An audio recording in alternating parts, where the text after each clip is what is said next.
Um dos jogos de terror mais famosos da atualidade é o tão famigerado Pop Playtime, um jogo que mistura o sentimento de nostalgia dos anos 90 e da infância com terror. E sobre o que se trata esse jogo afinal? Nesse jogo assumimos o papel de um ex-funcionário da Playtime Company, que já foi a maior fábrica de brinquedos do mundo. Após o desaparecimento misterioso de toda a equipe anos atrás, você recebe uma carta enigmática, que traz-o de volta para a fábrica abandonada. Mas o que você encontra lá dentro não são apenas máquinas paradas e poeira. Mas o que realmente torna a Pop Playtime um fenômeno e mantém a comunidade teorizando até hoje não é apenas o medo de ser perseguido. O verdadeiro terror reside no que está por trás da criação desses brinquedos, os experimentos. A Playtime Company não estava fabricando plástico e pelúcia. Através de experimentos antiéticos e sombrios, como o infame Experimento 1006, a empresa busca transferir a consciência humana para corpos de brinquedos, criando seres vivos que não precisam de comida, mas que possuem instintos, e em muitos casos uma sede de vingança incontrolável. Essa mistura de mistério científico, horror corporal e a busca para descobrir quem ou o que cada brinquedo costumava ser é o que torna essa jornada tão fascinante. Vamos entender agora como tudo isso começou. E sabe um lugar que você pode conhecer sem ter medo que só tem diversão? Isso mesmo, o canal Molinari Geek. Se você puder se inscrever no canal e deixar o like no vídeo, isso vai me ajudar muito. E se você gosta desse tipo de tema, comenta qual é o seu experimento favorito de Pop Playtime, que eu tô curioso para saber. E também se você puder hypar o vídeo, me ajuda ainda mais. E agora vamos voltar pro vídeo antes que o Huggy Wuggy me pegue. Huggy Wuggy, Experimento 1170. Huggy Wuggy é provavelmente o personagem mais icônico do jogo inteiro. Quando o Pop Playtime explodiu na internet, foi a imagem dele que virou meme, cosplay, fanart e pesadelo de criança. A genialidade do design dele é justamente para parecer um brinquedo inocente no começo. Ele é azul, sorridente, fofinho e parece um mascote infantil normal, até começar a se mover. Dentro da lore, ele fazia parte da iniciativa de brinquedos com grandes corpos, traduzido ao pé da letra, e era esse projeto que transformava pessoas em brinquedos vivos gigantescos. Ele funcionava como uma espécie de guarda da fábrica, principalmente na sala de recepção da Playtime Company. Eles queriam criaturas obedientes, fortes e capazes de controlar o local. O terror dele funciona porque ele quase não fala. Durante boa parte do capítulo 1, você vê ele parado olhando de longe, imóvel quase como um boneco normal, só que o jogo vai criando paranoia no jogador. Toda vez que você olha de novo, ele mudou de lugar, até chegar o momento da perseguição nos túneis, que virou uma das cenas mais famosas dos jogos de terror moderno. Fisicamente ele é monstruoso, apesar da aparência magrela e peluda, o Huggy não possui força absurda, agilidade inacreditável e movimentação animalesca. Ele escala paredes e entra em dutos apertados e corre de forma quase desumana. O sorriso gigante dele também não é apenas estético. Quando abre a boca totalmente, aparecem várias fileiras de dentes monstruosos, mostrando que aquilo nunca foi um brinquedo de verdade. Ele foi derrotado quando sofreu uma queda brutal no fim do capítulo 1, mas se retorna no capítulo 5. Mommy Long Legs. A Mommy Long Legs é facilmente uma das personagens mais perturbadoras psicologicamente da série. Diferente do Huggy, que funciona mais como um predador silencioso, ela fala o tempo inteiro, isso deixa tudo mais desconfortável. Ela age como uma mãe brincalhona misturada com uma criança psicopata. Em algum momento ela está falando de uma forma doce e divertida, e no outro está ameaçando arrancar seus órgãos. O jogo inteiro dela é manipulação emocional. A aparência dela já é um pesadelo. O corpo extremamente fino e elástico faz ela parecer uma areia humana de borracha. Ela consegue atravessar espaços impossíveis, rastejar pelo teto e distorcer o próprio corpo de formas bizarras. Isso faz ela uma ameaça constante, porque você nunca sabe de onde ela vai aparecer. Só que a parte mais pesada é a lore dela. Assim como os experimentos, o Homem Long Legs provavelmente foi uma pessoa real antes da transformação. A Playtime Company basicamente destruiu sua humanidade e a transformou naquele brinquedo enlouquecido. A morte dela é uma das cenas mais brutais da franquia inteira, quando ela é puxada pela máquina trituradora e começa a implorar desesperadamente. O jogador percebe algo importante: por trás daquele monstro ainda existia uma pessoa aterrorizada. Então um protótipo, um experimento que irei falar mais pra frente, aparece e leva o corpo dela, porque ele sempre recolhe os corpos mortos. E dando menções honrosas para os experimentos menores que aparecem no capítulo 2, que são subordinados diretos da Mommy Long Legs, na estação do Game Station.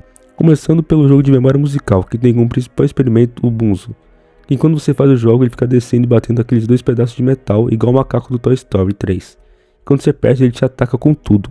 Depois tem o jogo de acertar os Mini Huggy Wuggs, que são versões miniaturas dele, que se você não acerta, eles te atacam. E por fim o jogo do labirinto controlado pelo Pug Art Pillar, uma mistura bizarra de cachorro com centopeia, que te persegue nesse jogo maluco. Catnap. O Catnap levou o terror psicológico da franquia para outro nível. Enquanto o Huggy era perseguição e a Mommy era tensão constante, Catnap é puro terror mental, que fazia parte dos Smiley Critters. Originalmente era o Theodore Gramble, um órfão da Playcar. Theodore sofreu um acidente gravíssimo e acabou sendo alvo pelo protótipo. A partir daí nasceu uma devoção absurda. O garoto passou a enxergar o protótipo como uma entidade divina. Isso transformou o Catnap numa criatura quase religiosa. Ele não age apenas como um monstro, ele age como um fanático. Toda a estética dele lembra culto, lavagem cerebral e manipulação psicológica. A fumaça vermelha dele é provavelmente uma das coisas mais assustadoras da série. Ela causa alucinações, distorce o ambiente e faz o jogador perder a noção da realidade. O capítulo 3 inteiro fica parecendo um pesadelo febril por causa disso. E o pior é a calma dele. Catnap não precisa correr desesperadamente atrás da vítima. Ele aparece lentamente, observando, quase brincando com o medo do jogador. Isso faz ele parecer mais inteligente e cruel que muitos outros experimentos. Visualmente ele também é absurdo. O sorriso imóvel, os olhos vazios e o corpo gigantesco cria uma mistura muito desconfortável de fofo com demoníaco. Dog Day. Dog Day é uma das figuras mais trágicas da franquia. Enquanto muitos experimentos enlouqueceram completamente, ele ainda tenta resistir ao controle do protótipo e do Catnap. Quando encontramos ele no capítulo 3, a cena é simplesmente pesada. O personagem está mutilado, preso e praticamente destruído fisicamente. Mesmo assim, ele tenta ajudar os protagonistas e alerta sobre o perigo da fábrica. Isso faz Dog Day representar algo raro em Pop Playtime: esperança. Ele mostra que alguns experimentos ainda possuem humanidade, consciência e vontade própria. Catnap praticamente transformou ele no exemplo do que acontece com quem desobedece. Mesmo naquele estado horrível, ele continua lutando mentalmente para não virar um monstro completo. E no fim do jogo ele é controlado pelos outros Money Critters e transformado no servo do Catnap. Miss Delight. A Miss Delight é uma das personagens mais bizarramente tristes e perturbadoras da Pop Playtime, porque ela representa perfeitamente o que aconteceu com a Playcar e com as pessoas que trabalhavam lá. Diferente de monstros como Hugbug ou Catnap, que parecem predadores completos, a Miss Delight passa uma sensação constante de decadência mental. Você olha para ela e percebe imediatamente que aquilo foi destruído psicologicamente durante anos. Ela era originalmente uma das professoras da escola da Playcare, o lugar onde as crianças órfãs viviam dentro da Playtime Company. A ideia da empresa era criar um ambiente aparentemente feliz e educativo, mas no fundo aquilo era um laboratório humano disfarçado de creche. As crianças eram observadas, manipuladas e muitas vezes usadas nos experimentos monstruosos da empresa. As Miss Delights foram criadas como bonecas professoras para cuidar das crianças, só que existiam várias delas ao mesmo tempo, quase como clones. Todas tinham aquele visual feliz e artificial, vestido colorido, sorriso enorme, rosto cartunesco e comportamento exageradamente infantil. Só que depois do colapso da fábrica e do isolamento da Playcar, tudo começou a quebrar mentalmente. A versão que encontramos no jogo é praticamente o resultado da insanidade absoluta causada pelo abandono. O visual dela é um dos mais assustadores da franquia inteira, justamente porque mistura humanidade com algo totalmente errado. O rosto parece um boneco escolar simpático, mas deformado pelo tempo, pela violência e pela loucura. O sorriso permanentemente dela não transmite felicidade, transmite desespero, e os movimentos dela são desconfortáveis porque parece uma professora tentando agir normalmente, quando já perdeu completamente a sanidade. Doi, The Dogman. O Doi é um daqueles personagens de Pop Playtime que parecem meio bobos no primeiro olhar, mas quando você começa a entender a lore, percebe que ele é muito mais perturbador do que aparenta. Tem aquela estética clássica da Playtime Company, colorido, amigável, com cara de mascote infantil, feito para divertir crianças. Só que, como sempre acontece nessa franquia, por trás das aparências cartunescas, existe algo completamente errado. O corpo dele é feito de uma massa maleável, parecida com massa de modelar ou dog, que faz ele conseguir deformar o próprio corpo de maneiras absurdas.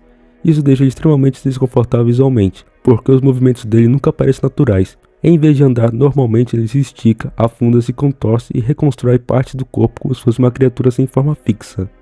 A ideia original da Playtime Company provavelmente era criar um brinquedo divertido e educativo, algo que incentivasse as crianças a brincar com imaginação e arte. Só que dentro do contexto das grandes criaturas inativas, isso virou um experimento vivo capaz de alterar a própria estrutura física constantemente. Pianosaurus. Agora, uma das maiores decepções de toda a franquia, o Pianosaurus é um dos mundos mais estranhamente criativos de Pop Playtime, porque ele pega duas coisas completamente opostas, música infantil e dinossauros, e transforma isso numa criatura absurda e desconfortável. À primeira vista, ele parece quase engraçado, como aqueles mascotes educativos exagerados que apareciam no programa infantil antigo, mas quanto mais tempo você olha para ele, mais percebe o quão perturbador o design realmente é. O corpo dele mistura características de dinossauro com elementos musicais, principalmente teclas de piano espalhadas pelo corpo e pela boca. Esse detalhe deixa tudo pior, porque cria uma sensação visual muito errada. Não parece um animal natural nem um brinquedo normal, parece uma criatura montada artificialmente por alguém tentando desesperadamente criar um mascote perfeito para a criança. Yarnaby. O Yarnaby é um dos experimentos mais estranhos e inquietantes de Pop Playtime, porque ele parece ter sido criado literalmente para brincar com a percepção de fofura do jogador. À primeira vista, ele lembra aqueles mascotes infantis feitos de lã ou tecido costurado à mão. algo que você encontraria numa creche ou num desenho educativo antigo. Só que quanto mais ele aparece, mais dá pra perceber que existe algo profundamente errado naquela criatura. O próprio nome já entrega muito da ideia dos personagens. Yarn significa lã ou fio, então toda a estética dele gira em torno de costura, tecido, linha e apreço artesanal. Só que a Playtime Company, como sempre, pega algo confortável e transforma em horror puro. Visualmente o Yarn me parece quase desmontável, o corpo dele dá a sensação de ter sido costurado às pressas, como se fosse um brinquedo remendado incontáveis vezes. Isso cria um efeito muito desconfortável, porque ele parece frágil e ameaçador ao mesmo tempo. Em algum momento parece só um boneco grande, e outros parece uma criatura viva tentando desesperadamente manter o próprio corpo unido. Lily Lovebraids. A Lily Lovebraids é um daqueles personagens de Pop Playtime que parece ter sido saído diretamente de um desenho infantil extremamente alegre, colorido e inocente, mas que dentro da lore acaba ganhando uma aura profundamente perturbadora. Ela representa muito bem aquela estética clássica da Playtime Company, de transformar algo fofinho e amigável em algo desconfortável quando você olha por tempo demais. O conceito dela gira em torno de carinho, amizade e aparência delicada. O nome Lovebraid já entrega bastante isso. Trança, braids, associada a afeto e amor love. Tudo nela parece ter sido projetado para transmitir conforto emocional às crianças da Playcare. A Playtime Company adorava criar mascotes que funcionassem como quase figuras afetivas substituindo pais, amigos ou professores dentro do ambientes órfãos. Isso torna tudo mais triste. E uma menção honrosa para o Boxy Boo, introduzido no spin-off multiplayer. É um monstro escondido numa caixa surpresa gigante. Segundo os registros, é um dos primeiros experimentos do Big Boss Initiative. E ele tem como principais características ser extremamente agressivo e ter uma movimentação imprevisível. E agora, os dois principais experimentos do jogo que basicamente fazem a lore do jogo girar, começando com Pop. A própria Pop talvez seja a personagem mais vitoriosa de todas, porque ela, diferente dos outros experimentos, ela não parece monstruosa fisicamente. Ela continua parecendo apenas uma boneca pequena e delicada, só que é justamente isso que deixa ela assustadora. Pop fala calmamente, parece educada e ajuda o protagonista diversas vezes, mas ao longo da história fica claro que ela sabe muito, mas muito mais do que demonstra. Ela entende os experimentos, conhece o protótipo e sabe detalhes da fábrica que ninguém mais sabe. Existe uma tensão constante em volta dela porque ela nunca dá pra saber se ela realmente é confiável, e em certos momentos parece vítima e outros parece manipuladora. O protótipo, experimento 1006. O protótipo é basicamente o coração da tragédia inteira da Pop Playtime. Tudo na fábrica gira em volta dele de alguma forma. Antes dele, a Playtime Company fazia experimentos tentando descobrir como transferir consciência humana para corpos artificiais, mas a maioria falhava miseravelmente. Então surgiu o experimento 1006, a primeira criação realmente inteligente e funcional. O problema é que eles criaram algo inteligente demais. O protótipo não virou apenas um brinquedo vivo, ele começou a pensar sozinho, desenvolver consciência própria, entender que ele estava preso dentro daquele inferno. Só que o protótipo não é apenas um monstro violento, ele é manipulador, calculista e absurdamente inteligente. Muitos experimentos passaram a enxergar ele como uma espécie de salvador. Alguns o seguem por medo, outros por devoção total, como Catnap. Existe até a teoria que ele organizou um massacre conhecido como a Hora da Alegria, quando os brinquedos se revoltaram e mataram praticamente todos os funcionários da Playtime Company. E antes, nos capítulos anteriores, a gente não sabia qual era a aparência dele. Sabia que ele tinha aquela garra metálica ou aquela parte que parecia um templo que o Catnap usava para rezar para ele. Mas agora no capítulo 5 foi revelado a verdadeira identidade do protótipo, a aparência dele no caso. Um design que dividiu a internet bastante, teve uns que gostaram muito e outros que não gostaram tanto. E eu comentei os principais experimentos dentro do jogo, claro que tem muitos outros que eu acabei deixando de fora, porque eles não serem tão importantes para a história ou não serem tão interessantes para a lore no geral, mas dou duas menções honrosas bem importantes. Primeiro para Kissimisse, que é como se fosse o Huggy Wuggy Oz Rosa, que é o par romântico dele, e o Ollie, que é aquele telefone de brinquedo que nos traz no capítulo 3, aquele telefone desgraçado. E rapaziada, esses foram todos os principais experimentos do jogo Pop Playtime, espero que vocês tenham gostado do vídeo.